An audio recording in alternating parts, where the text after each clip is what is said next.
గతేడాది ఉగాది నాడు తమకు చంద్రబాబు ఇచ్చిన హామీ ఏమైందంటూ నంద్యాలలో వాలంటీర్లు ప్రశ్నించారు. బొమ్మల సత్రం అంబేద్కర్ విగ్రహం వద్ద వాలంటీర్లు నిరసన చేపట్టారు. చంద్రబాబు ఇచ్చిన మోసపూరిత హామీ వల్ల ఉగాది తమకు దగాదయిందని మండిపడ్డారు. తమ ఉద్యోగాలను కొనసాగిస్తామని ఇప్పుడు పట్టించుకోవడం లేదని, ఇప్పటికే 5 వాలంటీర్లు ఆత్మహత్య చేసుకున్నారని ఆవేదన వ్యక్తం చేశారు. ఎన్నికల సమయంలో ఇచ్చిన హామీని నెరవేర్చి వెంటనే రాష్ట్రంలో వాలంటీర్లందరినీ విధుల్లోకి తీసుకోవాలని డిమాండ్ చేశారు. హామీ అడగక ముందుకి ఆయనే హామీ ఇచ్చినారు 10,000 చేస్తామని. కనీసం ఇప్పుడు మాకు జీతాలు కూడా లేవు.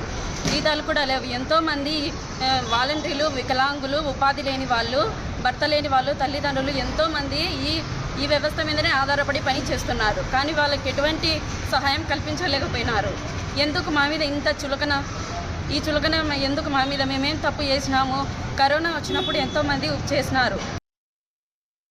ఉగాది రోజు వాలంటీర్లకి తీపి కబురు అని చెప్పి ఈరోజు వాలంటీర్ అందరికీ కూడా దగాదిగా ఏర్పాటు చేసిన ఘనత చంద్రబాబు గారు దక్కుతుంది.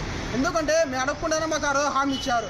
ఈరోజు హామీ అడుగుతుంటే మీరు జీవోలను లేరని చెప్పి అని చంద్రబాబు నాయుడు గారు, అలాగే వాలంటీర్ శాఖ మంత్రి డోలా గారు కూడా నిర్ణయించడం జరుగుతుంది. మేము జీవోలో లేనప్పుడు వరదల్లో మేము ఏ విధంగా వాడుకున్నారు సార్? మిమ్మల్ని విజయవాడకు వరదలు వచ్చినప్పుడు వాలంటీర్ని ఏ విధంగా మీరు ఉపయోగించుకున్నారు?